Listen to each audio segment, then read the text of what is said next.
मेरा नाम शिवांगी सिंह है।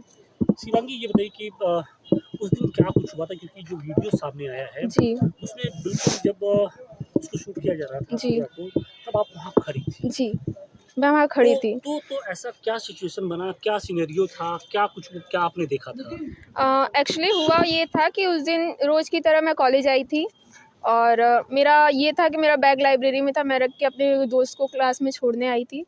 तो जैसे सूर्या भैया वहाँ सीढ़ी पे जस्ट खड़े थे ऐसे अपने दोस्त के साथ और मैं उनसे जस्ट एक कदम आगे बढ़ी, तैसे ही पहली फायर हुई। और मुझे ये बात नहीं समझ में आ रही है कि कॉलेज में वो लड़का गन लेके आया कैसे? अगर मेरी कल को आपसे लड़ाई हुई है, आप मेरे सामने आओगे, तो मेरी नज़र आप पे जाएगी कि ये मेरा दुश्मन है, तो मुझे इससे बचना चाहिए। इसके हाथ में कुछ भी हो सकता है, मुझे कभी भी निशाना बना सकता है किसी भी चीज़ के लिए। तो उसके हाथ में अगर गन था तो सूर्या भैया को दिखा होता, पहली बात। और दूसरी बात कि अगर वो सामने से गन लाके कमर के पीछे से अगर वो छुपा के रखा था, तो दोबारा अगर वो निकाल के उसे लोड करने में टाइम लगता, तब तक भी भैया भाग सकते थे। लेकिन उसे छुपा के लाया गया और वो आते ही तुरंत फायर किया। भैया को 1 सेकंड का भी सोचने का भी टाइम नहीं मिला। तो इसमें गलती प्रशासन की, मतलब कि इसमें गलती प्रिंसिपल की भी है। और सुबह ही वो अच्छा, लेकिन सवाल ये उठ रहा था कि जब जिस दौरान फायरिंग हो रही थी, आप बिल्कुल निर्भीक तरीके से वहाँ पर जी, खड़ी थी, तो मैं वहाँ खड़ी थी। हाँ, लोग यही पूछ रहे हैं कि भाई लड़की क्यों वहाँ खड़ी थी? मैं ऐसा उन्हें क्या? बचाने के लिए खड़ी थी। एक्चुअली मुझे ये लगा कि वो सीने पे गोली मार के गया है, तो वो भाग गया था थोड़ी देर के लिए। मुझे लगा कि बस वो उतने पे करके हट जाएगा। मेरा तो ये तो था नहीं कि वो मार के ही पूरा जाएगा। अब उसके मन में क्या है वो जाने, लेकिन मुझे लगा वो सीने पे गोली मार के जाएगा, लेकिन वो दोबारा आ गया। मुझे लगा उतने में जाएगा, मैं उतने में कॉल कर दूंगी। मैं पीछे गई, तब तक वो फिर दोबारा आ गया।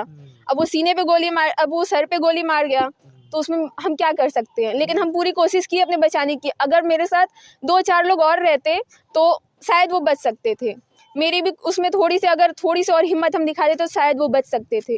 और मेरे घर वालों का ये कहना है कि पहली बात तो तुम्हें जाना नहीं चाहिए था। गई तो तुम्हें खुद चोट लगती चलता, लेकिन तुम्हें अपने भाई को बचाना चाहिए था। सवाल यही है कि जिस दौरान हम लोग एक कई वीडियो देख रहे थे जिसमें जी। लड़कियों में भगदड़ की स्थिति हो गई थी, लड़के भाग रहे थे, उस दौरान बिल्कुल आप सामने, आपको नहीं डर लगा कि गोली कहीं आपके ऊपर न चल जाए? देखिए, बात ऐसी है कि मेरे पिता ने मुझे ऐसी परवरिश दी है कि कभी भी किसी सिचुएशन में डरना नहीं चाहिए। एक इंसानियत नाम की भी चीज़ होती है। अगर हम डरेंगे तो कल को हमारे लिए भी कोई डरेगा। अगर आज किसी के साथ हो रहा है, हम डर रहे हैं, हम उसके लिए आवाज़ नहीं उठाएंगे, तो कल को मेरे लिए भी कोई आवाज़ उठाने वाला नहीं है। तो इसीलिए मैं आगे गई।